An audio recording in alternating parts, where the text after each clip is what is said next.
جیسے ابھی آپ بتا رہے تھے کہ بہت سارے علوم ہیں جس میں اسٹرولوجی ہے، نیومرولوجی ہے، پامسٹری ہے، علم رمل ہے، ان سب میں پامسٹری ہے، اس میں تو کہیں ڈیجٹ نہیں ہوتے ہیں نا سر. اچھا، اب دیکھیں پامسٹری کیا کرتی ہے. میں پامسٹری کے بارے میں تو آپ کو نا کوئی گھنٹوں کی سیریز بتا سکتا ہوں نا. پامسٹری کیا کرتی ہے یاسر بھائی؟ Palmistry is not in the hands. اب یہ میں آپ کو کیوں بتانا چاہ رہا ہوں یہ ساری بات، کیونکہ آپ کا جو ٹاپک ہے نا وہ لوگوں کو لگتا ہے کہ جیسے کوئی ایسٹرولوجی اور پامسٹری ٹائپ چیز ہے. Numerology is not an occult science. Numerology is strictly hardcore God-sent religious science. ایک متھ بسٹ کر کے بتاتا ہوں. پامسٹری، ایسٹرولوجی، نیومرولوجی، علم العدد، علم جفر، علم رمل، یہ سب کے سب علوم آپ کا ایکسیس دیتے ہیں اس شخص کو جس شخص کے سامنے آپ اپنے اس سوال کو رکھتے ہیں. جب آپ کسی شخص کے سامنے، کسی ایسے با علم شخص کے سامنے آتے ہیں جس کو ان علوم سے آشنائی ہے، اور آپ کہتے ہیں کہ بھائی مجھے یہ مسئلہ ہے یا یہ مجھے سوال ہے، اس کا کوئی جواب دیں، لیکن علمی گفتگو سے ہٹ کے آپ پرسنل ہو جاتے ہیں اور آپ اپنے ڈیٹ آف برتھ اور یہ چیزیں بتاتے ہیں، اس وقت ہوتا کیا؟ یہ نمبرز کچھ بھی نہیں کرتے. یہ نمبرز اس شخص کے علم کو جو اس کے پاس ہے، اس علم کو کنیکٹ کرتے ہیں آپ کے اس ڈیٹا کے ساتھ جو آپ کی زندگی کا یہاں سے پہلے، یہاں کے بعد، سو مچ سو کہ آپ کے اس ایگزسٹنس کے پیرلل ایگزسٹنس تک کا ایکسیس اس کو دے دیتے ہیں، اگر وہ با علم شخص ہے جو آپ کے سامنے تشریف فرما ہے اس وقت.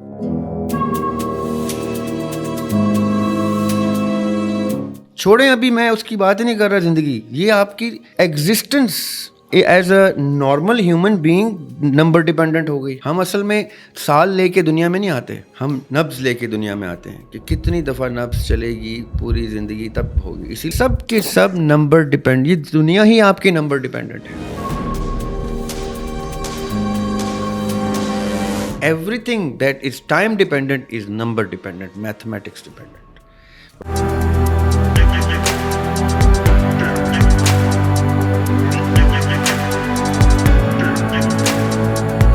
بسم اللہ الرحمن الرحیم. میں یاسر جنجوعہ اور آپ دیکھ رہے ہیں یاسر جنجوعہ پوڈ کاسٹ کی ایک اور ایپیسوڈ. آج دن ہے جمعہ کا. دریاب ہاشمی صاحب ہمارے ساتھ ہیں. سر السلام علیکم. وعلیکم السلام. موضوع سر آج آتے ہی جب آپ آئے تو میں آپ سے ڈسکس کر رہا تھا کہ نہ چاہتے ہوئے بڑی دفعہ میرے ذہن میں خیال آتا ہے کہ یہ جو اعداد ہیں ان کا ہماری زندگی میں کیا کردار ہے. اچھا، بہت سارے لوگوں کو کچھ خاص ہندسوں کے ساتھ انسیت ہوتی ہے. ضروری نہیں ہے کہ وہ اس کا کوئی اسپریچول اسپیکٹ دیکھتے ہوں. میں انہی میں سے ایک ہوں. ایک دو خاص ڈیجٹس ہیں آپ کے علم میں ہیں تو وہ مجھے فیسینیٹ کرتے ہیں، ویسے ہی فیسینیٹ کرتے ہیں. تو شروع یہاں سے کرتے ہیں کہ یہ جو عدد ہے، آپ کو کیا لگتا ہے کہ ان کی کسی انسان کی زندگی میں رہنمائی کا کوئی کردار موجود ہے؟ جو لوگ ان سے کوئی رہنمائی لینے کی کوشش کرتے ہیں یا خاص عادات کو اپنی زندگی میں منسوب کر لیتے ہیں یا ان کو لکی نمبر سمجھتے ہیں، تو نمبر کا لکی ہونے سے کوئی تعلق ہے؟ اچھا، اس کے لیے تھوڑا سا پیچھے جانا پڑے گا ہمیں. صحیح. آدم علیہ السلام کے ہاں جب بہت فریکوینٹ اولاد ہوتی تھی، یہ اب میں آپ کو اس نقطۂ نظر کے مطابق بتا رہا ہوں جو علم الاعداد، چاہے وہ رمل ہو، نیومرولوجی ہو، علم الاعداد ہو، جفر ہو، یہ جتنی سائنسز جس میں، جتنی میتھمیٹکس جس میں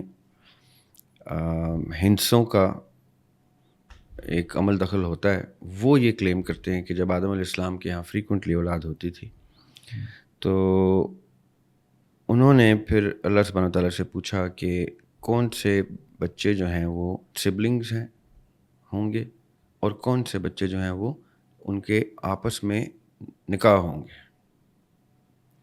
اچھا. تو حضرت جبرائیل علیہ السلام کو اللہ تعالیٰ نے بھیجا تھا اور انہوں نے ریت میں ان کو ایک الگورتھم ڈرا کر کے دیا تھا، میتھمیٹیکل ایک ایکویژن ڈرا کر کے دی تھی کہ آپ یہ اس الگورتھم کے مطابق اولاد کے سیکوینسز کو، سبلنگز بہن بھائی اور کون سے آگے اولاد جو ہے ان کی آپس میں نکاح کروائیں گے.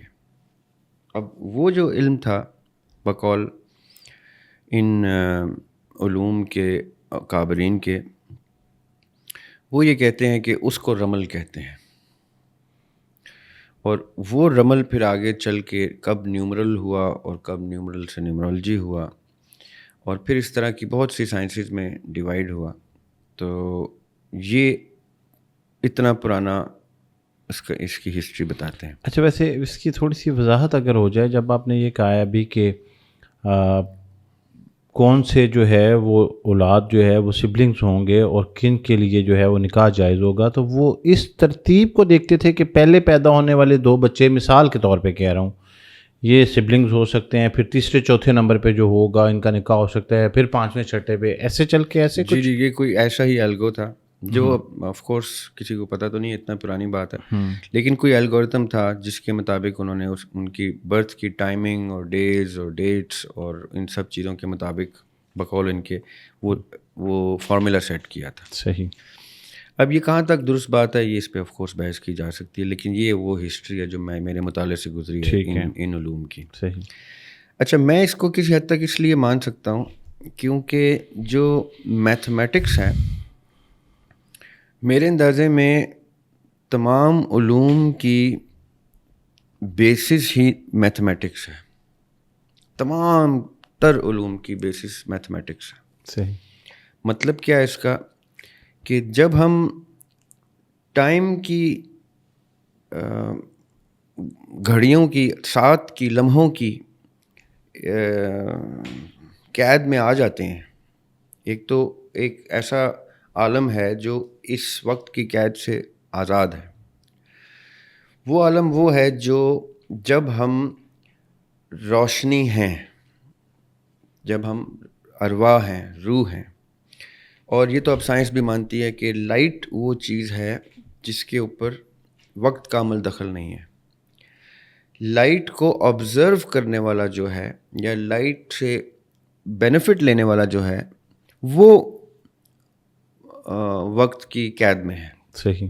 ہر وہ چیز جو روشنی سے استفادہ کرتی ہے وہ وقت کی عمل دخل میں ہے. روشنی اٹ سیلف کے اوپر وقت کی کوئی قید نہیں آ سکتی کیونکہ وہ اتنی رفتار سے ایگزسٹ کرتی ہے اپنے ہی اندر، یہ نہیں کہ وہ کہیں ٹریول کر رہی ہے. اس کا اپنا ایک اسٹرکچر ایسا ہے روشنی کا کہ وقت اس کا غلام ہے، یعنی وقت اس کے سامنے ماتحت ہے، وقت اس کے اشارے پر چلے گا. جیسے روشنی چاہے گی، جس وقت چاہے گی، وقت کی کون سی ساعت کو وہ کیسے منور کرے یہ اس کی مرضی ہے. اور یہ مزے کی بات یہ میں سائنٹیفک گفتگو کر رہا ہوں. ٹھیک ہے. روشنی اپنی مرضی کی حامل ہے، روشنی چوز کرتی ہے، روشنی سوچتی ہے. یہ روشنی جو اس بلب سے آ رہی ہے یہ بھی اپنا ایک انٹلیکٹ رکھتی ہے، یہ سائنس پروو کر چکی ہے. اچھا. اب روشنی نے جب وقت کو اپنے ارد گرد پایا ہے تو اس نے وقت کو ایک خاص میتھمیٹکس میں ڈیوائیڈ کیا ہے. یہ کتنی خوبصورت بات ہے کہ روشنی، اب سورج کی روشنی جو ہے ان تمام سیاروں کو اور جو بھی ایگزسٹنس ہے اس کے ارد گرد اس کے ساتھ باقاعدہ ایک برتاؤ رکھتی ہے، ایک رویہ، ایک بیہیویئر رکھتی ہے. اور اس بیہیویئر میں اس کو یہ تک پتہ ہے کہ میں نے پلانٹس میں کب کب کتنی اپنی پریزنس دینی ہے تو اس کا فوٹو سنتھسس کا پروسیس ہوگا اور کون سے پلانٹ میں کس حد تک ہوگا. اور میں نے اپنے بینگ لائٹ، میں نے اپنے کون سے رنگوں کو پلانٹس میں کس طرح سے اجاگر کرنا ہے کہ وہ پیلے رنگ کا پھول ہوگا یا وہ پرپل ہوگا یا وہ لال ہوگا یا جیسے، یہ بھی روشنی کا فیصلہ ہے. صحیح.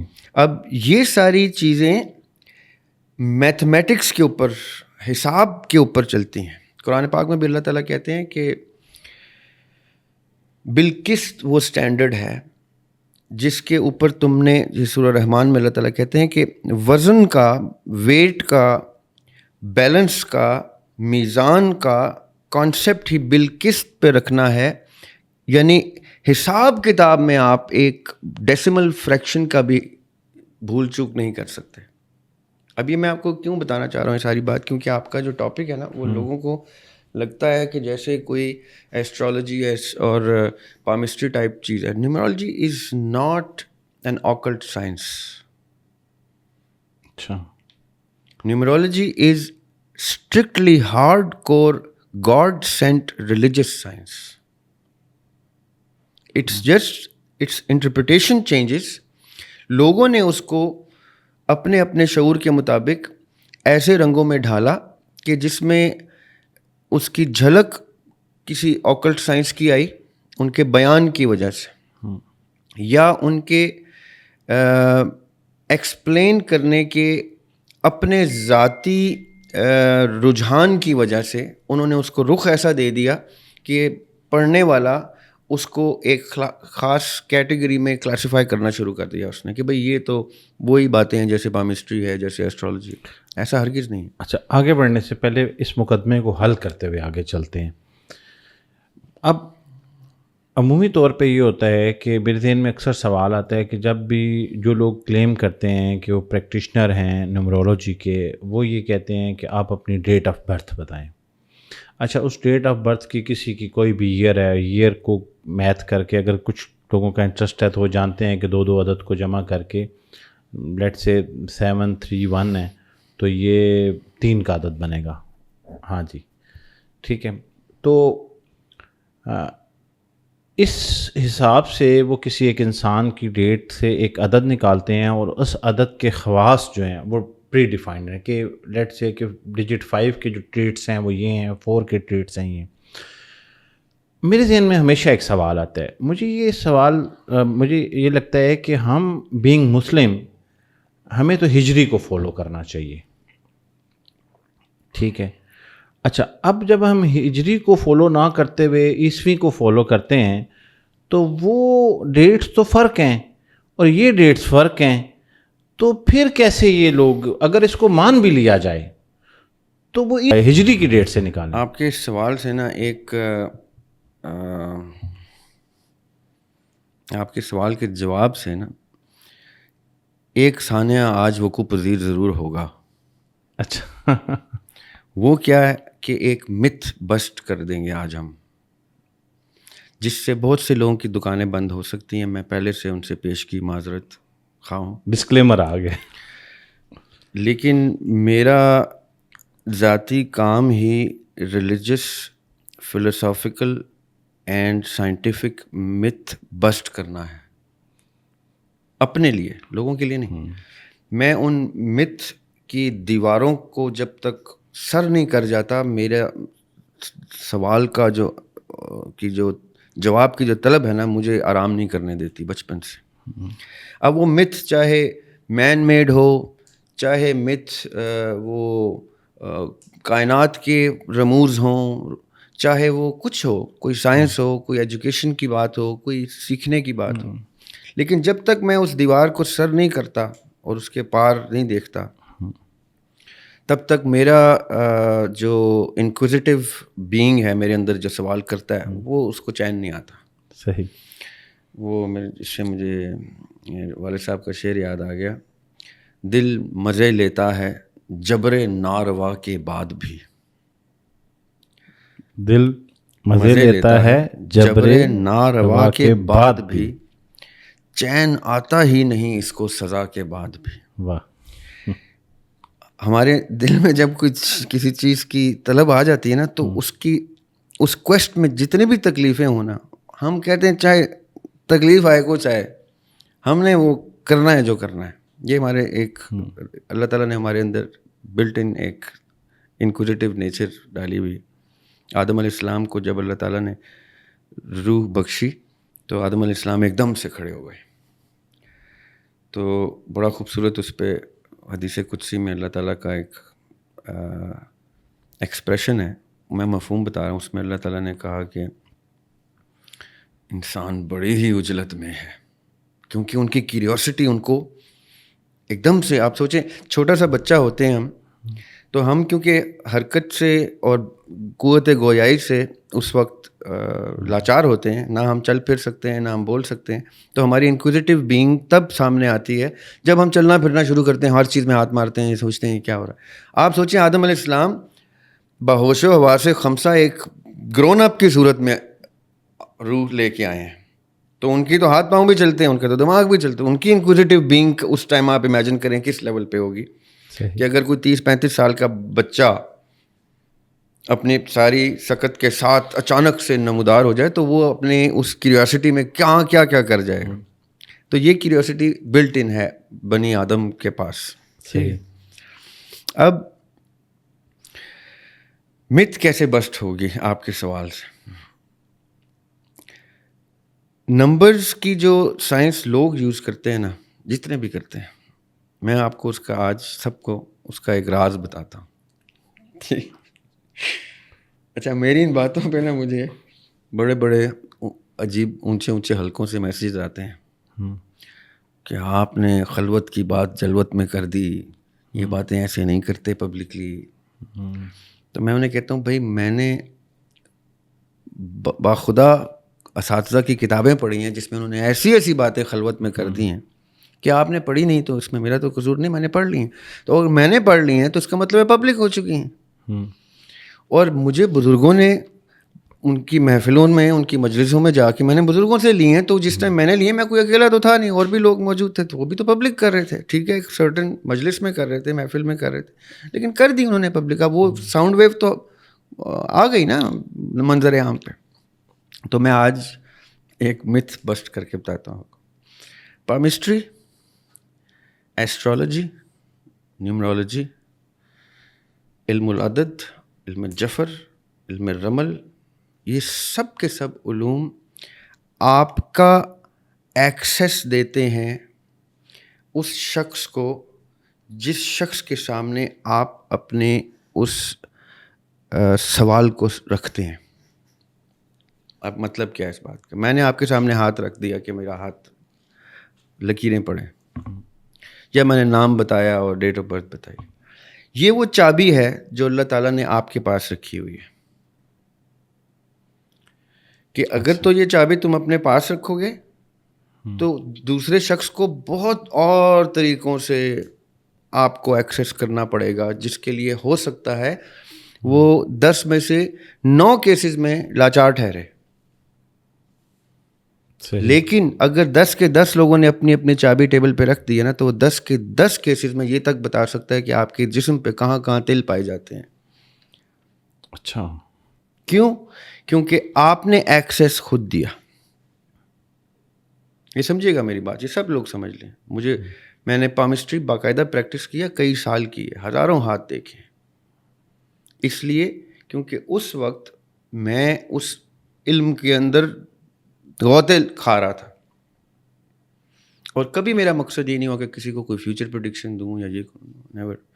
صرف میرے پاس وہ لوگ آیا کرتے تھے جن کے کوئی مسائل ہوتے تھے, میں صرف اس مسئلے کا حل ان کو ان کے ہاتھ سے دیکھ کے بتاتا تھا. ایک وقت گزارا میں نے ایسے نیومرولوجی سے اور بے تحاشا دیگر چیزوں سے. بٹ میں ان کو یہ بتاتا تھا پہلے مومنٹ میں کہ the minute you give me access to your entry into your system, it is then my choice what to do with that system. یہ میری نیت, میری خلوص, میری تربیت, میری شرم, میری حیا, یہ پھر میری, آپ کی نہیں ہے. آپ نے دروازہ کھول دیا. اب میں کتنا باحیا انسان ہوں کہ میں خالی آپ کے سسٹم میں وہی چیز ایکسیس کروں جس کے آپ طالب ہیں, یا میں اور بھی کچھ دیکھ کے آ جاؤں. اچھا, ٹھیک ہے, یہ میں بڑی کلیئر بات ہے. اچھا, اب آتے ہیں آپ کے سوال پہ کہ ہجری ہو یا عیسوی ہو, نام ہو یا ماں کا نام ہو یا باپ کا نام ہو یا ڈیٹ آف برتھ ہو یا فلاں ہو یا جو کچھ ہو, ہاتھ کی لکیریں ہوں یا حساب کتاب ہو, جو بھی ہو, ان نمبرز کا کوئی مطلب نہیں ہوتا. ٹھیک ہے, اب یہ سمجھیے گا, میں آپ کو کھل کے بتاتا ہوں یہ باتیں, کیونکہ میں یہ سارے علوم جو ہے نا, نہ صرف مائک کو آگے کر دیں تاکہ آپ کمفرٹیبل, نہ صرف میں یہ علوم پڑھ چکا ہوں الحمدللہ, جی, بلکہ میں اس پہ کتابیں لکھ کے جلا چکا ہوں. اچھا, ایک زمانہ تھا, Cheiro is known as the father of palmistry and numerology also. داستان یہ تک کہتی ہے, ان کی سوانح حیات یہ تک کہتی ہے کہ 35 سے 50 سال انہوں نے ہندو پنڈتوں کے پاس ایسے ہاتھ جوڑ کے ان کی سیوا کی, اور وہ نہیں سکھاتے تھے. جب انہوں نے دیکھا کہ اتنی پرسیورنس تو کوئی بندہ نہیں شو کرتا, تو انہوں نے کہا چل آؤ پھر تمہیں بتاتے ہیں, اور پھر ان کو سب کچھ دیا جو کچھ ان کے پاس تھا ان علوم کا. And then he became the Cheiro. پھر ان کو جیل میں ڈال دیا, تو بڑے ان کی عجیب سی زندگی. یہ ڈیوک تھے. اینی وے, میں ان سب کو پڑھ چکا ہوں. میں کہہ رہا ہوں کہ 2 کتابوں کے خلاف اپنا نقطۂ نظر, علمی اختلاف, کتاب کی صورت میں تحریر کر کے پبلشنگ ہاؤس کو بھی دے چکا تھا. اور یہ میں آپ کو بات بتا رہا ہوں ارلی 2000s کے. پھر میں نے وہ کتابیں واپس لے لی. میں کہ نہیں, یہ میں کتاب نہیں چھاپنا چاہتا. اچھا. جب کہ پبلیکیشنز والے جو ہیں انہوں نے اعتراض بھی کیا. انہوں نے کہا کیا کر رہے ہیں ہاشمی صاحب, اتنی مزے کی کتاب ہے, ہم اس پہ اتنی محنت کر چکے ہیں. کہا بھائی آپ کو خرچہ چاہیے, ہم خرچہ لیں. نہیں, ہم آپ سے خرچہ لیں, ہم تو آپ کو اس کی رائلٹی دینے کو تیار ہیں, اتنی خاص کتاب. میں کہا میرا رائٹ ہے نا ابھی. کہتے جی. میں کہا میں واپس لیتا ہوں. اس لیے کیونکہ مجھے یہ اندیشہ تھا کہ میں علمی اختلاف تو سامنے رکھ رہا ہوں, اور یہ میرا حق بنتا ہے. میں کسی ٹیچر کی کتاب پڑھ کے اس میں سے اپنا علمی اختلاف رکھ سکتا ہوں. میں ڈاکٹر اسرار احمد مرحوم کی کئی چیزوں سے اختلاف کرتا ہوں. میں غامدی صاحب کی کئی چیزوں سے, میرے اساتذہ ہیں یہ. علمی اختلاف تو شاگرد کو پہلے سکھایا جاتا ہے, جی, بعد میں علم سکھایا جاتا ہے. صحیح. لیکن مجھے یہ لگا اس وقت کہ کہیں لوگ اس سے یہ نہ اخذ کر لیں کہ شاید یہ کتاب پڑھ کے میں کوئی نیومرولوجسٹ بن جاؤں گا, اور پھر میں نیومرولوجی پریکٹس شروع کر دوں گا, یا میں پامسٹ بن جاؤں گا, تو یا میں فلاں. میں نے اس لیے وہ کتاب روک دی تھی. حالانکہ میں نے اس کی پریفیس میں بڑا کلیئرلی بتایا تھا کہ یہ کرنے کی ضرورت ہی نہیں. آپ وہ پڑھیں, سمجھیں, تاکہ کل آپ کو کوئی بیوقوف نہ بنا سکے, یا کل آپ کا بچہ آپ سے سوال پوچھے تو آپ یہ نہ کہیں کہ یار یوٹیوب پہ کسی کو دیکھ لو, آپ خود اس کو جواب دے رہے ہو کہ بیٹے یہ ہے, یہ سائنس, اور اتنا عمل دخل ہے اس کا تمہاری زندگی میں. ہر ایک کو اتنا پتہ ہونا چاہیے. اب میں آپ کو سائنس بتاتا ہوں اس کی, ٹھیک ہے, یہ سارے ڈسکلیمرز. جب آپ کسی شخص کے سامنے, کسی ایسے با علم شخص کے سامنے آتے ہیں جس کو ان علوم سے آشنائی ہے, اور آپ کہتے ہیں کہ بھائی مجھے یہ مسئلہ ہے یا یہ مجھے سوال ہے, اس کا کوئی جواب دیں, لیکن علمی گفتگو سے ہٹ کے آپ پرسنل ہو جاتے ہیں اور آپ اپنے ڈیٹ آف برتھ اور یہ چیزیں بتاتے ہیں, اس وقت ہوتا کیا, یہ نمبرز کچھ بھی نہیں کرتے. یہ نمبرز اس شخص کے علم کو جو اس کے پاس ہے, اس علم کو کنیکٹ کرتے ہیں آپ کے اس ڈیٹا کے ساتھ جو آپ کی زندگی کا یہاں سے پہلے, یہاں کے بعد, سو مچ سو کہ آپ کے اس ایگزسٹنس کے پیرلل ایگزسٹنس تک کا ایکسیس اس کو دے دیتے ہیں, اگر وہ با علم شخص ہے جو آپ کے سامنے تشریف فرما ہے اس وقت. جسٹ لائک جیسے وہ آج کل لاک ہے نا, نمبر والے لاک. کیا خوبصورت بات کی. اس پہ جب آپ ایگزیکٹ نمبر لے آتے ہیں تو تالا کھل گیا. اب آپ سے جب وہ نمبر آپ نے کھول لیا, یہ جو نمبرز ہیں نا آپ کی ڈیٹ, کیا آپ نے خوبصورت اس کو تشبیہ دے دی ہے. یہ جتنے بھی آپ کی ڈیٹ آف برتھ ہے, یہاں سو مچ سو کہ کئی دفعہ ہوتا ہے ہمارے آئی ڈی کارڈ میں کوئی اور ڈیٹ آف برتھ ہوتی ہے اور ہماری اصلی کوئی ہوتی ہے, کیونکہ وہ برتھ سرٹیفکیٹ کے ٹائم پہ کچھ ادھر ادھر ہو جاتا ہے, جو بھی معاملہ ہوتا ہے. یا کبھی ہمارے دور میں تو یہ ہوتا تھا کہ میٹرک کے ٹائم پہ جب داخلے جا رہے ہوتے تھے تو پرنسپل کہتا ہے اس کا 1 سال کم کر دو کیونکہ آگے اس کو ایک چانس اور ملے, تو اس طرح بھی ڈیٹس ادھر ادھر ہوتی. تو اکثر پوچھنے والا یہ کہتا ہے کہ آپ کی اصلی ڈیٹ آف برتھ کیا ہے, تو نقلی کون سی ہے, تو فلاں کون سی ہے, تو کاغذی کون سی ہے, جانے کیسے جاتے ہیں, تو پہچانے کیسے جاتے ہیں. یہ پوچھنا ضروری ہوتا ہے. کیوں؟ کیونکہ وہ تالا نہیں کھل رہا ہوتا. وہ جو آپ نے جس کی ایگزامپل دی کہ یار یہ نمبر مجھے بتا رہا ہے, اس پہ کمبینیشن پہ تالا کیوں نہیں کھل رہا. وہ کہتے کوئی اور نمبر تو نہیں, تو جیسے وہ کہتے ہیں ہاں ٹھیک ہے کھل گیا تالا, تب اس کو انٹری مل جاتی ہے. اچھا, ویسے یہاں سے کنٹینیو کرتے ہوئے ہمارے ایک دوست ہیں, وہ کلیم کرتے ہیں, اچھا ویسے مجھے لگتا ہے کافی حد تک وہ صحیح ہیں. ایک دفعہ مجھ سے انہوں نے یہ پوچھ لیا کہ آپ کی ڈیٹ آف برتھ کیا ہے. میں نے انہیں بتا دی. اچھا, جب میں نے بتائی تو میں نے غلط بتائی ویسے ہی, اور یہ مجھے پتہ ہے کہ وہ اس میں کافی انٹرسٹ رکھتے ہیں, کافی فیمس ہیں, سوشل میڈیا پہ بھی آتے ہیں. تو بڑی دیر کے کرنے کے بعد کہتے ہیں یاسر بھائی آپ کسی بہن بھائی سے جو آپ سے بڑے سبلنگز ہیں ان سے پوچھ سکتے ہیں کہ آپ کی یہی ڈیٹ آف برتھ ہے. اچھا, میں نے ویسے ہی کہہ دیا, نہیں, میں نے کہا مجھے کنفرم. کہتے ہیں نہیں, پھر آپ جو ہے نا وقت غلط بتا رہے ہیں. اب مجھے لگ رہا تھا, اور میں نے پھر اس کے بعد وہ تفصیل میں جانا ہی نہیں چاہ رہا تھا, میں تو ویسے ہی اس میں زیادہ انٹرسٹڈ نہیں تھا. ابھی میں آپ کی بات کو ریلیٹ کر رہا ہوں کہ ایٹ دیٹ مومنٹ وہ شاید وہ میتھ کر رہے تھے اور انہیں بار بار وہ لاک نہیں کھل رہا ہوگا. یاسر بھائی میرے سامنے ایسے بھی لوگ آتے تھے جو بزرگ لوگ ہوتے تھے کہ جی ہمیں تو یہ پتہ ہوتا تھا کہ ساون کا مہینہ تھا یا بیساکھی تھی تو یہ تھی, وہ موسم بادل گرج رہے تھے, ہمیں تو یہ بتایا جاتا تھا. تو مجھے کہتے تھے ہمیں چیک کر کے بتاؤ میری ڈیٹ آف برتھ کیا ہے. اچھا. تو پھر میں ان کو اپنے علم کے مطابق پھر میں ان سے اور چیزیں پوچھتا تھا ریلیٹڈ. پھر میں کہتا جی یہ آپ کی اصلی ڈیٹ آف برتھ ہے, جو آپ کو بتائی گئی ہے وہ غلط ہے. اور پھر وہ ویریفائی کرتے تھے, کتنے ہی ٹائم لگانے کے بعد کہتے یار یہ میں نے وہ بوری پہ لکھا ہوا, کپڑے پہ لکھا ہوا کچھ شجرا نکالا ہے تو اس سے پتہ چلا ہے آپ نے تو 100% ڈیٹ میری ٹھیک بتائی, یہ کیسے کیا آپ نے. میں کہتا کر تو میں نے تبھی لیا تھا جب آپ نے ایکسیس مجھے دے دیا تھا. بتانے میں نے دیر کی تھی کہ آپ کو یہ نہ لگے کہ یہ کوئی جن تو نہیں بیٹھا ہوا میرے سامنے, کیونکہ مجھے تو اسی پل میں سمجھ آ گئی تھی کہ آپ کی ڈیٹ آف برتھ کیا ہے 2 سوالوں سے. اب یہ مطلب کیا ہے یاسر بھائی اس کا؟ دیکھیں, ایک ہے آپ کے سوال کے 2 رخ ہیں. ایک ہے کہ کوئی کیسے ان علوم سے کچھ ایکسیس لیتا ہے, جی جی, اور ایک کیا واقعتاً ان نمبرز کے کوئی میری زندگی پہ انفلوئنس ہوتے ہیں. جی جی. اب میں نے آپ کو پہلا حصہ بتایا کہ ایکسیس لینا از پینٹس فار سم بڈی جو بیسک کچی سے پکی تک جانتا ہے نیومرولوجی کی یا پامسٹری کی. ایکسیس اتنا آسان ہے لینا اس کے لیے. اسی لیے جو ہلا کا ٹولہ ہے جو عامل بیٹھے ہوتے ہیں, آپ ان سے ہاتھ ملانے کے قابل نہیں سمجھتے ان کو. جو عامل ہوتے ہیں جو عملیات کرتے ہیں, ان کی حالت ہی ایسی خستہ سی ہوتی ہے کہ آپ کہتے ہیں بھائی میں ان سے بات بھی نہیں کرنا چاہتا, لیکن ان کے پاس بیسک انہوں نے لے لیا ہوتا ہے کسی سے سیکھ کے, کسی کے ساتھ صحبت میں بیٹھ کے یا کسی کتاب سے مطالعہ کر کے. جیسے وہ بیسک کے اوپر کھیلتے ہیں, کیونکہ ان کے پاس آتے بیچارے وہ لوگ ہیں جو کسی نہ کسی مجبوری میں ہوتے ہیں, وہ سب کچھ ہی بتا دیتے ہیں. یہ اے جی میرے اتنے پتر تھے, اتنے میری تیاں تھے, اے میرے پیو تھے, فلاں تھے جی, اتنے اے ہو جاتے وہ یا فلاں. آدھی زندگی تو باتوں میں کھول دیتے ہیں. اور یہی کہان ہے, یہ ہیں وہ کاہن جو باقاعدہ اپنے فن سے, اٹس این آرٹ.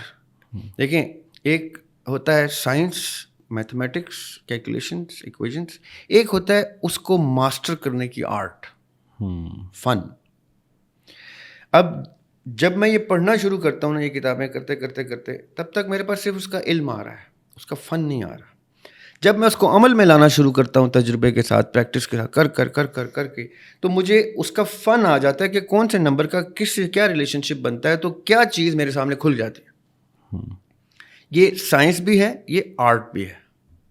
اب جو آرٹسٹ ہیں نا, جو اور ان میں سے جو کون آرٹسٹ ہیں, یہ جو 2 نمبر عامل ہیں, یہ کون آرٹسٹ ہیں. کون آرٹسٹ کون ہوتے ہیں؟ جو فن جانتے ہیں کسی کو بیوقوف بنانے کا, یا کسی سے بات نکلوانے کا, یا کچھ ایکسیس لینے کا, یہ اتنا کچھ جانتے ہیں. ان کو اس سے زیادہ نہیں پتا ہوتا. اس کے بعد ان کی صرف من گھڑت چیزیں شروع ہو جاتی ہیں. اسی لیے ان لوگوں نے اصلی علوم کو بدنام کر دیا. وہ سارٹ آف فیس ریڈر ہوتے ہیں, فیس ریڈر ہیں, اور کر کے نا یاسر بھائی آبزرویشن سے انہوں نے سیکھ لیا ہوتا ہے. اتنا سا بچہ ہوتا ہے, آپ اس کے پاس جا کے اپنی 1 کروڑ روپے کی گاڑی کھڑی کرتے ہیں اور کہتے ہیں بیٹے مجھے سمجھ نہیں آ رہی اس میں کیا ہے. وہ آپ کو 5 منٹ میں حل بھی, مسئلہ بھی بتاتے ہیں, حل بھی کر دیتے ہیں. آپ کہتے ہیں اس کو کیسے پتا ہے, پڑھا لکھا تو میں ہوں. وہ کر کے استاد کی نگرانی میں اس کو جن پارٹس کے نام بھی نہیں صحیح پتہ ہوتے, اپنے ہی نام بنائے ہوئے. آپ نے دیکھا ہے ہمارے مکینکوں نے اپنے نام بنائے ہوئے, ٹھیا آتے پتہ نہیں, حصہ آتے پتہ نہیں کیا, رائٹ. لیکن جتنا ہی حصے اور ٹھیے کا کام ان کو آتا ہے, مجھے آپ کو نہیں آتا. بالکل. کیونکہ ان کو وہ فن آ گیا ہے. ان کو سائنس نہیں پتا اس کی, ان کو آرٹ پتا ہے اس کی. یہ ہے وہ کرافٹسمین شپ جو علم ڈپینڈنٹ, تعلیم ڈپینڈنٹ نہیں ہے, تجربہ ڈپینڈنٹ ہے. اب ایک سائنٹسٹ کے سامنے آپ کہیں نا کمہار کے اس ٹول کو کہ بھائی برتن بناؤ, کہ مجھے نہیں پتا, اور ایک کمہار کا اتنا سا بچہ خوبصورت سا برتن 5 منٹ میں بنا دے گا. وہ آرٹسٹ ہے, وہ آرٹ سیکھ چکا ہے وہ. اب آتے ہیں آپ کے سوال کے دوسرے حصے. میں نے پہلے آپ سے کہا کہ روشنی نے کیا کرنا ہوتا ہے کہ وقت کو ایسے اپنے سامنے ایک فلم سٹرپ کی طرح دیکھ کے اپنے شعور سے اس کو کیسے کیسے ایڈجسٹ کرنا ہے یہ روشنی کر رہی ہے، ہر لمحہ کر رہی ہے. کون کون سی روشنی؟ آپ کی روشنی، میری روشنی، رب العالمین کی روشنی، نور جس کو کہتے ہیں، علم جس کو کہتے ہیں. اب آ جائیں واپس آپ والے سوال پہ کہ کیا اعداد کا کوئی میری زندگی پہ انفلوئنس ہے. تو آپ کی زندگی ہے ہی اعداد میں تقسیم. اچھا. اس کو اب آپ نے سمجھنا ہے. لیٹ سے ایک 50 سال کے آدمی کی زندگی، تو ہم نے کہا 50 سال بھی تو نمبر ہے نا. صحیح. اب اس کو 50 سال کو آپ سالوں میں ڈیوائڈ کریں گے تو وہ 50 فگرز بنیں گی. ہاں جی. ڈیسیمل میں کریں گے تو اور بھی زیادہ ہو جائیں گی. کرتے کرتے کرتے آپ اس کو لمحات اور ساعتوں میں لے آئیں گے تو وہ ایک انفینٹ سا ایک نمبر سنائی دے گا کہ یار یہ تو ہے تو 50 کے اندر ہی، لیکن یہ گنتی کہاں سے کہاں جا سکتے. اب ایک ایک لمحہ ہماری نفس 72 پلسز پر منٹ چلتی ہے. وہ جب 72 پہ پہنچتی ہے تو اس کے بعد اس کا جو سائیکل بنتا ہے، یعنی 72 کا جو سائیکل ہے وہ ہمارے مولیکولر موشن میں ایک ویو جنریٹ کرتا ہے، موشن کی، حرکت کی. اب اس کا مطلب کیا ہے کہ میری باڈی کو ایک آئیڈیل سٹیٹ میں رہنے کے لیے ایک نمبر درکار ہو گیا نا 72 کا. اب یہ 72 ہی کیوں ہے؟ اس کے پیچھے کیا سائنس ہے؟ یہ ہے وہ علوم جو بتاتے ہیں کہ اس 7 اور اس 2 کا مطلب کیا ہے. یہ کیوں 7 اور 2 ہی، یہ 72 ہی ہیں جو اس کو انٹیکٹ رکھیں گے آئیڈیل سٹیٹ میں. ہلکا سا اوپر جائے گا تو بخار کہہ دیں گے اس کو، ہلکا سا نیچے جائے گا تو اس کو ہم ہائپوتھرمیا کہہ دیں گے کہ اس کو ٹھنڈا ہو گیا، اس کو ہیٹ دو تاکہ وہ 72 پہ آئے اور نارمل ہو جائے. یہ وہ نمبرز کی سائنس ہے جس کا آپ کی باڈی تک پہ انفلوئنس ہے. چھوڑیں ابھی میں اس کی بات ہی نہیں کر رہا زندگی، یہ آپ کی existence is a normal human being number dependent ہو گئی. ہم اصل میں سال لے کے دنیا میں نہیں آتے، ہم نبض لے کے دنیا میں آتے ہیں کہ کتنی دفعہ نبض چلے گی پوری زندگی تب ہوگی. اسی لیے جب بخار ہوتا ہے تو کہتے ہیں ٹھنڈا کرو ٹھنڈا کرو. کیوں؟ کیونکہ یہ اپنی زندگی سے پہلے ہی موت لے رہا ہے، یعنی اپنی موت سے پہلے ہی ایگزٹ لے لے گا اگر اس کی نبض چلتی رہی تو یہ تو اپنے سرٹن پلسز لے کے آیا ہوا نا. اس کو کیا، گھڑی تو انسان کی ایجاد ہے. اسی لیے دیکھیں بہت پہلے تک جو طبیب ہے وہ سارے اس ایک نبض سے یہ بھی بتا دیتا تھا کہ ابھی بھی بتا دیتا. ہاں ابھی بھی. اب تو خیر میں نے خود تو ذاتی طور پہ ایکسپیرینس نہیں کیا، لیکن ڈراموں فلموں میں دیکھا ہے کہ آپ کے کس جسم کے کس حصے میں کیا مسئلہ چل رہا ہے وہ اس پلس سے ہی پتہ چلتا ہے. ابھی بھی ایک عقل مند باشعور آدمی کو پلس سے 90% انسان کی امراض کی تشخیص ہو جاتی ہے، 90% کی. اچھا، ہماری گفتگو کسی اور طرف چلی جائے گی، لیکن اب میرے ذہن میں جو سوال ہے نا وہ پھر کھٹکتا رہے گا. میں چاہ رہا ہوں کہ ساتھ ساتھ کلیئر کرتا جاؤں. ابھی جب آپ کہہ رہے تھے نا کہ ہماری باڈی ایک خاص سٹیج پہ پہنچتی ہے جب ہم یہ 72 کا ڈیجٹ آپ نے بتایا، تو اب میں اکثر یہ بھی سوچتا ہوں کہ آپ کیونکہ اعداد کی بات ہو رہی ہے، اس سے پہلے بھی میں نے کسی سے یہ ڈسکس کیا تھا کہ یہ ہمیں جب بھی کسی تسبیح کا کہا جاتا ہے تو اس میں عدد دے دیے جاتے ہیں. تو میں سوچتا تھا کہ یہ کہتے ہیں 700 دفعہ تک جانا ہے یا 500 دفعہ کرنا ہے، یا تیسری نماز یا اتنی نمازوں کے بعد یا اتنے نوافل کے بعد پھر اتنی دفعہ پڑھنا ہے اور اس کے بعد پھر اتنی دفعہ. تو شاید یہ پھر اس سے ہی ریلیٹ کرتا ہے کہ وہ تعداد آپ کی باڈی کو اسٹیج پہ لے جاتی ہے.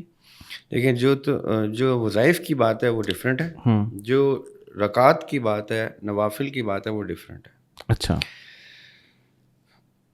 تھوڑی سی ڈیٹیلڈ باتیں ہیں لیکن چلیں. وظائف کی بات ہوتی ہے اس وظیفے پہ ڈپینڈنٹ ہوتی ہے جس وظیفے کے الفاظ سے آشنا ہو کوئی وظیفہ دینے والا. مثال کے طور پہ کسی نے کہہ دیا کہ یا اللہ یا السلام یا رحیم پڑھیں جی، اتنی دفعہ پڑھیں تو مرض میں شفا ہوگی یا درد میں آرام آ جائے گا. ایک بڑا اسٹینڈرڈ سا وظیفہ دیتے ہیں لوگ کہ بھئی کوئی درد ہو رہا ہے تو آپ اس درد کی جگہ پہ ہاتھ رکھ کے تو یا اللہ یا السلام یا رحیم پڑھیں اور فلاں نمبر کے بعد پھونکیں، پھر فلاں نمبر جب تک اچیو کریں تو پھر پھونک ماریں. رائٹ؟ اب یہ ڈپینڈ کرتا ہے کہ آپ کون سے اسماء حسنہ کا وظیفہ بنا رہے ہیں، کمپوز کر رہے ہیں. یا اللہ یا سلام یا رحیم کا کر رہے ہیں، یا اللہ یا سلام یا رحمان کا کر رہے ہیں، یا اللہ یا رحمان یا رحیم کا کر رہے ہیں. یہ آپ نے کمبینیشن کے اوپر دیکھنا ہوتا ہے کہ کس کمبینیشن کا کیا اثر ہے. یہ تاثیر آتی ہے اسماء حسنہ کے مطلب کی بیس پہ. اب سلام کا مطلب اور رحیموں کا مطلب آپس میں جب جڑتا ہے تو وہ شفا کے لیے دیا جاتا ہے، یا اللہ کے ساتھ، یا اللہ یا سلام یا رحیم. جب بہت غصے اشتعال میں آ جائے نا میاں بیوی بھی آپس میں، یا دوست یا بہن بھائی یا کوئی، تو وظیفہ بتایا جاتا ہے کہ اس وقت یا لطیف یا لطیف یا لطیف پڑھنا شروع کر دو، تو وہ دوسرے کا ٹیمپر اور اپنا بھی ٹیمپر لو ہو جاتا ہے. کیونکہ لطیف اللہ تعالیٰ کے اللطیف کا مطلب ہی سافٹنس لے کے آنا ہے. ایک دم سے ٹیمپر، یہ جو نفس ہمارا ہم پہ حاوی ہوتا ہے نا، جن، یہ جن جو ہے اس کو ڈیفیوز کرتا ہے. ہماری سافٹ پارٹ ہماری اس جن پارٹ کو، آگ پارٹ کو کور کر لیتا ہے. تو غصہ اشتعال جو ہے وہ سلو ہو جاتا ہے. صحیح. سو مچ سو یہ بھی کہتے ہیں پانی پلاؤ پانی پلاؤ. پانی کیوں پلاؤ؟ کیونکہ جن ہمارا آگ سے بنا ہوا ہے. تو پانی کیا کرتا ہے؟ اس جن کی آگ ٹھنڈی کرتا ہے. غصے میں ہمارا جن باہر آ جاتا ہے. جن باہر کا مطلب کہ حاوی ہو جاتا ہے. تو پانی کیا کرتا ہے؟ اس آگ کو بجھاتا ہے، اس آگ کی ہیٹ کو بیلنس کرتا ہے. اور ہارٹ بیٹ تیز ہو چکی ہوتی ہے غصے میں، نروز جو ہیں وہ اسٹرانگ ہو جاتی ہیں. تو پانی کیا کرتا ہے؟ ایک دم سے سسٹم کو کول ڈاؤن کرتا ہے. یہ ساری چیزیں 100% نمبرز کے اوپر ڈپینڈنٹ ہے. نمبرز کا مطلب کیا؟ ایک پل سے، اب میں ایگزامپل دیتا ہوں تاکہ لوگ سمجھ لیں. درد ہو رہا ہے مثال کے طور پہ رات کے 10 بجے. اب سمجھ نہیں بات، میں آپ کو تھوڑی سی ٹیکنیکل طریقے سے میتھمیٹکس سمجھاتا ہوں. رات کے 10 بجے درد ہو رہا ہے، یعنی درد تو چلیں سب جب بھی ہو رہا ہے. دم میں نے رات کے 10 بجے شروع کیا وظیفہ، اور رات کے 10:15 تک چلا وہ، تو وہ 15 منٹ میٹر کر رہے ہیں نا. 10 منٹ میں اثر نہیں کیا اس نے، 16 منٹ میں نہیں کیا اس نے، 15 منٹ میں اگر اثر کر دیا اور اتنی دفعہ پڑھنے سے کیا، تو آپ کو کیا پتہ چلا کہ پر منٹ اتنی دفعہ یہ اسماء حسنہ پڑھے جائیں، اتنی بار اس میں پھونکا جائے، تو وہ اتنی تاثیر رکھتا ہے کہ اتنے اس لیول کے درد کو اس لیول پہ لے آتا ہے. کیوں؟ کیونکہ یہ ٹائم ڈیپینڈنٹ ورلڈ میں آپ رہ رہے ہیں. تو ہر چیز ہندسوں پہ، اعداد پر منحصر ہے. کیوں وہ ایک پل پہلے آرام نہیں آیا؟ کیوں ایک کے پل کے بعد آ گیا؟ کیوں اس نام سے کی تاثیر کا آرام آیا؟ یہ تمام کے تمام میتھمیٹکس ہے، اور اس کو میسٹر کرنا ایک آرٹ ہے. اب چاہے وہ کوئی بزرگ دم درود سے کر رہا ہو، وظائف سے کر رہا ہو، یا کوئی عامل اپنے عملیات سے کر رہا ہو، یا کوئی پیر فقیر اپنے چلوں سے کر رہا ہو، یہ سب کے سب نمبر ڈیپینڈ، یہ دنیا ہی آپ کے نمبر ڈیپینڈنٹ ہے. Everything that is time dependent is number dependent, mathematics dependent. قرآن پاک میں حساب کو اتنی ویلیو دی ہے، قرآن نے اتنی ویلیو دی ہے کہ حساب کتاب کا کانسیپٹ ہی قرآن سے نکلتا ہے. اور اس خالی ہمارے قرآن سے نہیں، موسیٰ علیہ السلام کی ٹائم سے، پہلی شریعت سے. آج بھی اولڈ ٹیسٹمنٹ کی میتھمیٹکس بہت ویلیوبل میتھمیٹکس ہے. نیو ٹیسٹمنٹ کی میتھمیٹکس بہت ویلیوبل. میں نے اتنا کچھ سیکھا ہے اولڈ ٹیسٹمنٹ نیو ٹیسٹمنٹ کی میتھمیٹکس سے. میں نے اتنا کچھ سیکھا ہے ہندو مت کے وید اور تاؤزم کے ین یانگ سے. اور یہ ان کی جو میتھمیٹکس ہیں فلالیس ہیں، کیونکہ میتھمیٹکس میں گنجائش نہیں ہوتی ایرر کی. ہاں، وہ 2+2 4 ہی ہونا، 4 ہی ہوگا. اگر 4 نہیں ہوگا تو وہ میری غلطی ہے، میتھ غلط نہیں ہو سکتی. اچھا، پھر ابھی ہم ڈسٹریکٹ ہو جاتے ہیں اصل میں سوالات کو لے کے. جیسے ابھی آپ بتا رہے تھے کہ بہت سارے علوم ہیں جس میں ایسٹرولوجی ہے، نیومرولوجی ہے، پامسٹری ہے، علم رمل ہے. ان سب میں پامسٹری ہے، اس میں تو کہیں ڈیجٹ نہیں ہوتے ہیں نا سر. اچھا، اب دیکھیں پامسٹری کیا کرتی ہے. میں پامسٹری کے بارے میں تو آپ کو نا کوئی گھنٹوں کی سیریز بتا سکتا ہوں نا. پامسٹری کیا کرتی ہے یاسر بھائی؟ Palmistry is not in the hands. اچھا، ویسے کہتے تو ہاتھ ہی دیکھا. جی جی، دیکھ آپ ہاتھ رہے ہوتے ہیں کیونکہ آپ کو پوائنٹ آف کانسنٹریشن نیومرولوجی نمبرز کا دیتی ہے. آپ نے دیکھا ہوگا نیومرولوجسٹ نمبرز کر رہے ہوتے ہیں, وہ آپ کا ہاتھ نہیں دیکھ رہے ہوتے یا سر ماتھا نہیں دیکھ رہے ہوتے, وہ اپنا نمبرز کیلکولیٹ کر رہے ہوتے ہیں. پامسٹری پام دیکھ رہے ہوتے ہیں, وہ آپ کی آنکھیں اور نمبرز نہیں دیکھ رہے ہوتے. یہ وہ سائنسز ہیں یاسر بھائی جو میں نے آپ کو بتایا نا, ایکسیس والی سائنسز ہے. پامسٹ ہاتھ سے ایکسیس لے گا, نیومرولوجسٹ نمبر سے ایکسیس لے گا, حساب کرنے والا حساب سے ایکسیس لے گا. اچھا, اسٹرالوجر جو ہے وہ ڈیٹ آف برتھ لیتے ہیں اور وہ وہاں سے, اور ایسٹرولوجر جو ہے وہ ستاروں سے لے گا, رائٹ. ایکسیس لینا ہے کسی نے, جس کو جس چیز کا انٹرسٹ تھا وہ اس فیلڈ میں چلا گیا, اس نے اس کا انٹرسٹ لے لیا, رائٹ.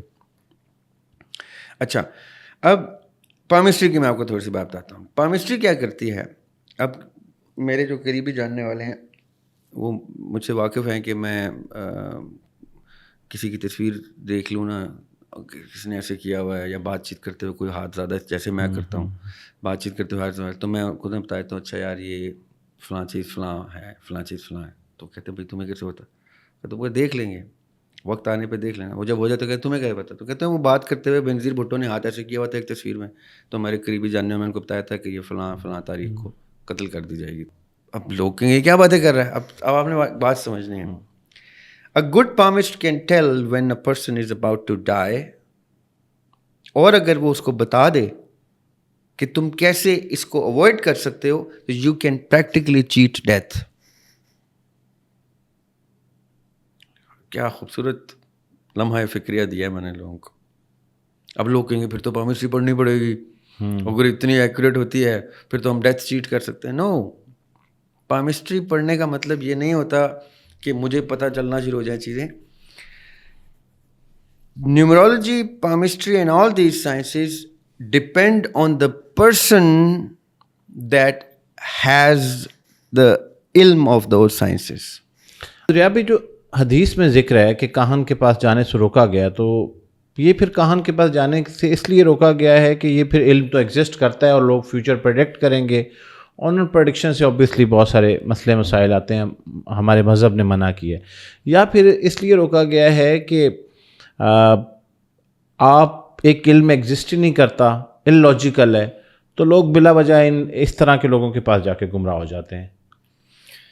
اب اس کی لاجیکل وجہ بھی میں آپ کو بتا دیتا ہوں. دو بیسک وجوہات ہیں, جو ریلیجس پوائنٹ آف ویو سے, لاجیکل پوائنٹ آف ویو سے, اور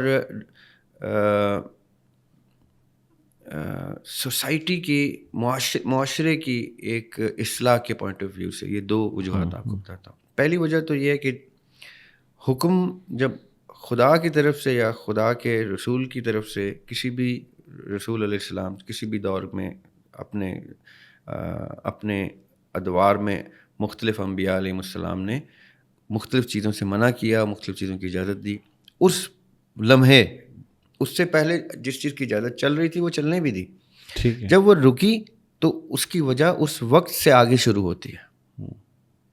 مثال کے طور پہ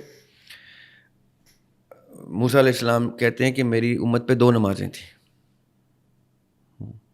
جب آقا علیہ السلام معراج سے 5 نمازیں لے کے آئے تو انہوں نے کہا کہ یہ 5 نہیں پڑھیں گے, میری امت پہ 2 تھیں, وہ 2 نہیں پڑھتے تھے, تمہاری امت 5 کیسے پڑھے گی. تو اس سے کیا ثابت ہوتا ہے کہ ان کی امت پہ 2 نمازیں تھیں, تو اس وقت کے لیے 2 ہی نمازیں تھیں. یہ آقا علیہ السلام نے ہمیں تحفہ دیا کہ ہم نے 5 نمازیں پڑھنی. کیوں؟ کیونکہ آقا علیہ السلام نے کہا ان کو ان 5 میں 50 نمازوں کا ثواب ملے گا, رائٹ. اب اس کا مطلب یہ ہے کہ جو 2 نمازیں پڑھتے رہے موسیٰ علیہ السلام کے, وہ پر ہیں. یہ نہیں کہ جی ہم 5 پڑھیں تو وہ کیوں 2. اس زمانے میں 2 نمازیں ہی بہت کرتی تھیں ریلیجس گراؤنڈس کو پورا کرنے کے لیے, اور ایکٹیویٹیز بہت ساری تھیں جس میں مومن کو انوالو کیا جاتا تھا. ہمارے نبی پاک صلی اللہ علیہ وسلم کے دور میں 5 نمازیں جب آ گئیں, تو اب اس کا مطلب یہ نہیں ہے کہ وہ غلط ٹائم تھا نعوذ باللہ, یا یہ ٹھیک ہو گیا اس نے اس ٹائم نے اس ٹائم کو اوور رائڈ. اس کا مطلب یہ ہے کہ اللہ سبحانہ وتعالیٰ اپنے احکامات کی حکمت اپنے تک رکھتے ہیں. ہاں یہ ضرور ہے جہاں انبیاء علیہ السلام اس حکمت کو بیان بھی کر دیں تو وہ حکم کی حکمت بھی عیاں ہو جاتی ہے. ویسے جب حکم آ جاتا ہے کہ بھئی چور کا ہاتھ کاٹنا ہے, تو پھر یہ سوچنا بھی نہیں ہے کہ ہاتھ کاٹنے سے کیا فائدہ ہوگا, کیا وہ دوسرے ہاتھ سے چوری نہیں کر سکتا, یا یہ ہو جائے گا. تو پھر تعویلات نہیں کر سکتے. حکم کے آگے سر جھکانا ہے, تعویل میں نہیں پڑھنا. پہلی بات, پہلا تو یہ ریزن ہے کہ جب حکم آ گیا پھر یہ سوچنے کی بھی ضرورت نہیں ہے کہ کیوں کہا. دوسرا ریزن میں آپ کو بتاتا ہوں. دیکھیں ایک ہوتا ہے علم کا حصول، اس سے کبھی بھی منع نہیں کیا. میں حدیث ہی آپ کو سناتا ہوں کہ طلب العلم فریضۃ، فرض ہے اللہ کل مسلم، تمام مرد مسلمانوں پہ، وہ مسلمہ اور عورتوں مسلمان. اب علم کی طلب تو واجب کر دی گئی، فرض کر دی گئی. تو علم آپ سیکھیں. یہ کہیں نہیں کہا کہ ایسٹرالوجی مت پڑھو، نیومرولوجی مت پڑھو، ایسٹرونومی مت پڑھو. یہ تو کہا ستاروں میں فکر کرو، ستاروں کو ایکسپلور کرو، علوم حاصل کرو، علم حاصل کرو، چاہے کہیں جانا پڑے، کچھ کرنا پڑے، علم حاصل کرو. علم حاصل کرنا فرض کر دیا. لیکن اس شخص کے پاس مت جاؤ جو اس علم کا استعمال، جب کاہن ورڈ آ گیا تو کاہن کو ہی ڈسکس کیا جائے گا کہ آپ اس کے پاس کیوں جا رہے ہیں. جیسے آپ اس کے پاس جاتے ہیں تو آپ کا اللہ تعالیٰ سے کنیکشن کچا ہو جاتا ہے. کیوں؟ کیونکہ وہاں پہ پھر وہ بتا رہا ہوتا ہے کہ ایسے ہوگا، یہ ہو جائے گا، وہ پھر آپ اس کی ڈائریکشنز پہ آ جاتے ہیں. اگر آپ نے علمی سیکھنا ہے اور آپ کو کوئی نیومرولوجی سے کچھ لینا ہے یا پامسٹری سے کچھ لینا ہے تو پڑھ لیں بھائی. ہم کیا کرتے ہیں؟ سستی کرتے ہیں. دوسری چیز یہ کہ میسز جو ہے نا، جو اکثرہم لا تشعرون ہیں، جو جن کی اکثریت ہی شعور سے دور رہے گی، وہ کیا کرتے ہیں؟ وہ اوور نائٹ چیزیں چاہتے ہیں، ایزی وے آؤٹ چاہتے ہیں کہ جی فلاں کے پاس چلا جاؤں گا، وہ مجھے پڑیا دے دے گا کوئی تو مجھے آرام ہے. جیسے ہم ڈاکٹر کے پاس جاتے ہیں. ہمیں کیوں ڈاکٹر کے پاس جانے کی ضرورت پڑتی ہے؟ کیونکہ ہم نے کبھی اس سائنس کی طرف رخ ہی نہیں کیا. ایک زمانہ تھا جب میں نے وہ زمانہ دیکھا ہے جب ہمارے ماں باپ جو ہیں وہ گھریلو چیزوں سے، جڑی بوٹیوں سے یا خوراک کی چیزوں سے کہتے ڈاکٹر کے پاس جانے کی ضرورت نہیں، فلاں چیز کا علاج تمہیں یہاں سے مل جائے گا. اب کیوں؟ کیونکہ ان کے پاس یہ علوم تھے کہ 70-80% بیماریاں تو گھر میں خوراک سے ہی وہ ٹھیک کر دیتے تھے. وہ تو تب نوبت آتی ہے کہ کوئی ہڈی ٹوٹ گئی، کچھ ہو گیا تو وہ نہیں جوڑ سکتے، تو چلو پھر ڈاکٹر کے پاس چلے جاؤ، یا کوئی آپریشن سرجری کی ضرورت آ گئی ہے، یہ بہت سیویئر چیز ہو گئی ہے جو ان بنیادی چیزوں سے باہر ایکسٹریم پہ چلی گئی، تب ڈاکٹر کے پاس جاتے. ورنہ تو ڈاکٹر کے پاس جانے کی ضرورت نہیں پڑتی تھی.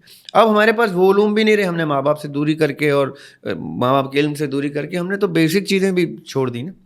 اسی طرح جو کاہن ہیں یا جو عامل ہیں، ان کے پاس جانے کی نوبت کب آتی ہے؟ جب آپ کا اللہ تعالیٰ سے بانڈ ٹوٹ جاتا ہے، آپ کا علم کے حصول سے، آپ کا محنت سے، لگن سے، کنسنٹریشن سے عادت نہیں ہوتی، تو آپ کہتے ہیں ایزی وے آؤٹ لیں. اب جب آپ اس کے بعد چلے گئے، پھر آپ کو وہ بتائے گا جو اس کو پتہ ہے یا جو وہ چاہتا ہے.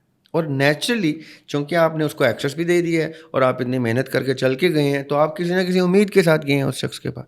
آپ اس کی بات کے حصار میں آ ہی جائیں گے، چاہے آپ 10% آئیں یا چاہے 100% آئیں.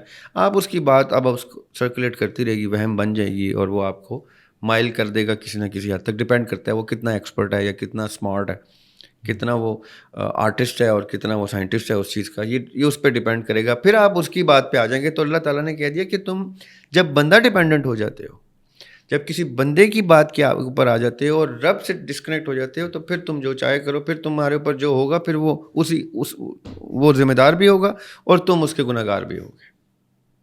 یہ بڑی سمپل سی بات ہے.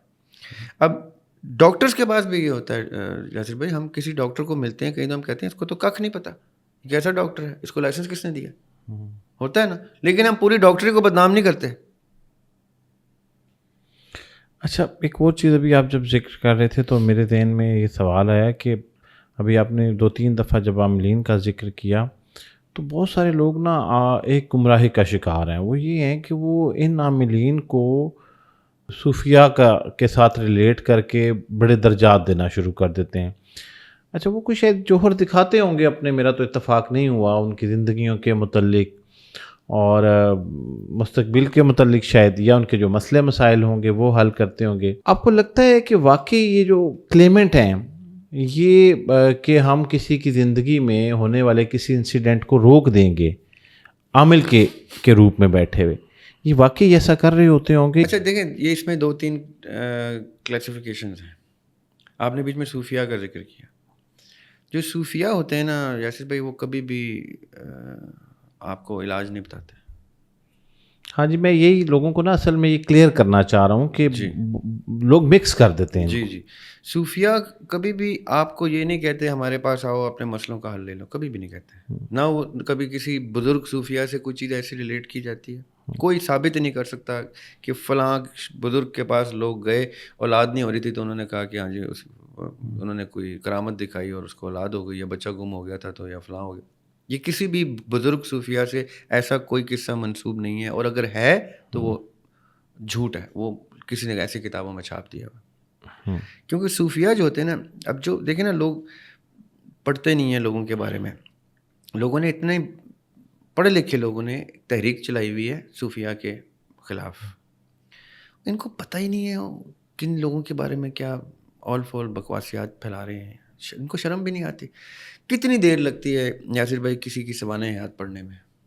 آپ اتنی کتابوں کے ڈھیر لگا کے اپنی لائبریریاں بنا کے بیٹھے ہوتے ہیں اور ککھ پتہ نہیں ہوتا آپ جس کے بارے میں بول رہے ہوتے ہیں. آپ کو پتہ ہی نہیں ہے اس شخص کا جس کے بارے میں آپ بول رہے ہیں. صوفیہ اللہ کے وہ خاص لوگ ہیں جن کے تو نام بھی لوگوں کو نہیں پتہ.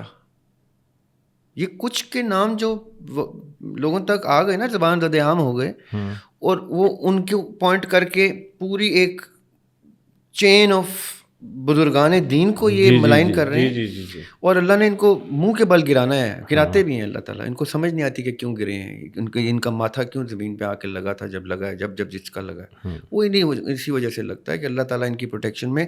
حدیث قدسی ہے کہ میں جنگ میں اتر آتا ہوں اگر میرے صوفیہ کے بارے میں، میرے اولیاء کے بارے میں تم نے کسی قسم کی بات کی. سود خور کے بارے میں یہ ہوتا ہے کہ سود جس نے لیا وہ تلوار لے کے آ گیا نبی پاک صلی اللہ علیہ وسلم کے خلاف، نعوذ باللہ، اور اللہ کے خلاف جنگ میں.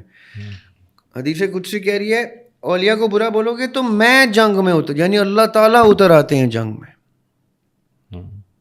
ایسی کون سی جنگ ہے کسی ہسٹری میں؟ کوئی مقابلہ ہو ہی نہیں سکتا. پھر اب پوائنٹ میرا کیا ہے، ان لوگوں کو اللہ تعالیٰ نے پردہ ڈالا ہوا ہے. بڑے بڑے میں نے علم والے لوگوں کو بھی دیکھا. علم کہنا خیر اوور ریٹنگ ہے. تعلیم والوں کو دیکھا ہے جنہوں نے خاص کچھ چیزیں پڑھ لی ہیں یا کسی بزرگ کا کانٹینٹ لے کے تو چلائے جا رہے ہیں. ان کا جب کانٹینٹ ختم ہو گیا بزرگان کا، تو ان کا جب اپنا کانٹینٹ شروع ہوا تو یہ اول فول نکلنا شروع ہو گئی. اچھا اب واپس ہاں جی، صوفیہ کو تو آپ سائڈ پہ کر دیں، صوفیہ سے یہ چیزیں منسوب نہیں ہوتی. صحیح. اولیاء کو سائڈ پہ کر دیں، اولیاء سے یہ چیزیں منسوب نہیں ہوتی. اب آتے ہیں ہم وہ پیر فقیر جو ان صوفیاء کے فیض کی بدولت کوئی آستانہ، کوئی خانقاہ لے کے چل رہے ہیں. کسٹوڈینس of the Faiz of the بزرگان. ٹھیک ہے. یہ ان کسٹوڈینس کو جب یہ برا بھلا بولے نا تو مجھے تو سمجھ آتی کیونکہ ایک معیار کے لوگ ہیں. اچھا دریا بھائی ایک چیز کو واضح کرتے جائیں، ماروثیت نہیں ہے صوفیزم میں؟ ایگزسٹ ہی نہیں کرتی، کر ہی نہیں سکتی. بلکہ میں آپ کو ایک کریزی بات بتاؤں کہ صوفیاء کے اولاد ہمیشہ دیکھنے میں آیا ہے کہ صوفیاء سے کوسوں دور ہوتی ہے. دور ہوتی ہے عادات میں، تخیل میں. اچھا ٹھیک ہے. اس چراغ تلے اندھیرا ہی ہوتا ہے. میں نے کبھی کسی صوفیاء کے، میں صوفیاء کا نام خاص طور پہ اولیاء کا نام لے رہا ہوں، ان کے چراغوں کے نیچے اندھیرا ہی دیکھا ہے. ان کے بچوں کو ادھر ادھر ہی بھٹکتے ہوئے دیکھا ہے. خالی نام کیش کر کے تو بیچتے دیکھا ہے. ان کو ککھ نہیں پتا. ان سے کہیں آپ نے آدھا گھنٹہ بیٹھنا ہے، اپنے باپ کا نام نہیں لینا، اس کی ڈسکشن نہیں کرنی، تو گونگے ہو جائیں گے. کہ آپ نے ایک کوٹیشن بھی اپنے باپ کی نہیں بولنی، آپ نے ایک چیز بھی اپنے باپ کی علم کی نہیں بولنی، اپنا ذرا اپنے مطابق کچھ بتائیں تو وہ گونگے ہو جائیں گے، ان کے پاس کچھ نہیں ہوگا. اب صوفیاء کی کلاسیفیکیشن ہے ان کے فیض سے. صحیح. میں اگزامپل دے دیتا ہوں. ٹھیک ہے. مولا مولا علی علیہ السلام کا ذکر دیکھیں، آگے علی کا ذکر نہ ہو تو ویسے بھی ڈسکشن نہیں ہوتی. مولا علی علیہ السلام کی سرپرستی میں حسن بصری ایز این انفنٹ پرورش پائی انہوں نے. حسن بصری رحمۃ اللہ علیہ دی ایکچوئل پروپوننٹ آف تصوف in the whole of Islamic history is Hasan Basri رحمۃ اللہ علیہ. by means of the faiz that he received from مولا علی علیہ السلام. صحیح. حسن بصری نے یہ سلسلہ شروع کیا تھا اور پہلی خانقاہ بھی ان کے اسٹوڈنٹ نے بنائی تھی بصرہ میں، حسن بصری کے اسٹوڈنٹ نے. اچھا مزے کی آپ کو بات بتاؤں, جو سب سے زیادہ انکیش کرتے ہیں نا لوگ جن کا نام ہے وہ ہے حضرت امام تیمیہ رحمۃ اللہ علیہ, کیونکہ انہوں نے بہت ہی hard core fundamentalist interpretation of religion کر کے یہ پورا خانقاہ کلچر کو ٹارگیٹ کیا ہوا ہے. اچھا ٹھیک ہے. اور ابن تیمیہ رحمۃ اللہ علیہ کہتے ہیں اپنی کتاب میں کہ حسن بصری رحمۃ اللہ علیہ کے جو اسٹوڈنٹ تھے ان کو ہاتھ فالج ہو گیا تھا, تو ان کے ہاتھوں کی حرکت لمٹ ہو گئی تھی. اب یہ ابن تیمیہ لکھ رہے ہیں, لیکن انہوں نے اللہ سے دعا مانگی کہ یا اللہ نماز پڑھتے ہوئے وضو کرتے ہوئے میرے ہاتھ حرکت میں نہیں آتے, مجھے وضو کے ٹائم پہ مجھے لیے آسانی کر دے. اب یہ ابن تیمیہ لکھ رہے ہیں کہ وضو کے ٹائم پہ ان کے ہاتھ حرکت میں آ جاتے تھے اور وہ پراپر وضو کرتے تھے, اور وضو کے بعد ان کے ہاتھ حرکت سے چلے جاتے تھے, وہ نماز پڑھتے تھے. The one original person who started a تحریک against the whole خانقاہ کلچر کے اس میں یہ سب ڈھونگ ڈرامہ چل رہا ہے, وہ ایکسیپٹ کرتے ہیں اس بات کو کہ یہ کرامت حسن بصری رحمۃ اللہ علیہ کے شاگرد کے پاس تھی. یہ جو اینٹی کرامت گفتگو کرتے ہیں نا ابن تیمیہ کے سر پہ, وہ ابن تیمیہ کو بھی نہیں پڑھتے. مسئلہ یہ ہے. اچھا اب میں آپ کو بتاتا ہوں, یہ جو فیض ملا نا فیملی آف دا پروفٹ سے, اس فیض کی پروڈکٹ ہے پورا اہل تصوف. صحیح.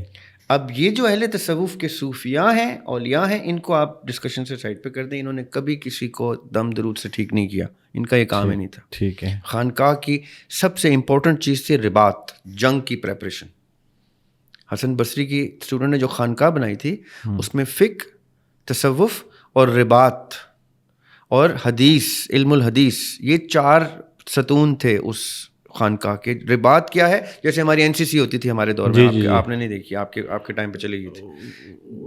انٹرمیڈیٹ میں ملٹری ٹریننگ ہوتی تھی. ہاں جی, ان کو یونیفارم باقاعدہ پہنا کے. جی باقاعدہ. میں بڑے بھائی کو میں نے دیکھا ان کی پکچرز میں. جی باقاعدہ ویپن کی ٹریننگ, ملٹری کی سب کچھ, بیٹل ٹریننگ دیتے تھے. وہ بڑی چھوٹی سی بریف ٹریننگ ہوتی تھی, لیکن اتنی نو ہاؤ آتی تھی آپ کو کہ ملٹری میں کیا ہے, ہمارے کتنے ٹینکس ہیں, کتنے جہاز ہیں, ساری انفارمیشن ہوتی تھی. کتنی ملٹری ہے, ہم کون سے فرنٹس پہ لڑتے ہیں, کون سے بٹالین ہوتی ہے تو کون سی کور کیا کرتی ہے, ساری انفارمیشن دی جاتی تھی. پھر ویپن اینڈ میں جا کے وہ ویپن ٹریننگ بھی ہوتی تھی. ہم نے G3 چلائی, ہم سے پہلے والے G3 پہ نہیں تھے, ہم سے 1 ایئر پہلے اور تھے. G3 پہ ہماری دفعہ یہ ختم ہو گیا تھا. اینی وے, یہ جو ٹریننگ دی جاتی تھی نا NCC کی, یہ چلی آ رہی ہے اس خانقاہ سے جو حسن بصری رحمۃ اللہ علیہ کی تعلیمات پہ کھڑی ہے. تو یہ مجھے بتائیں, یہ جو غاروں میں گھس کے چلے کاٹے جا رہے ہیں, یہ ٹریننگ تو نہیں تھی اس خانقاہ کی, کیونکہ مولا علی کا علم تھا. یہ جو فیض تھا جو گیا, مولا علی سے بڑا بیٹل کا وارئر کون ہسٹری آف مین کائنڈ نے دیکھا ہے.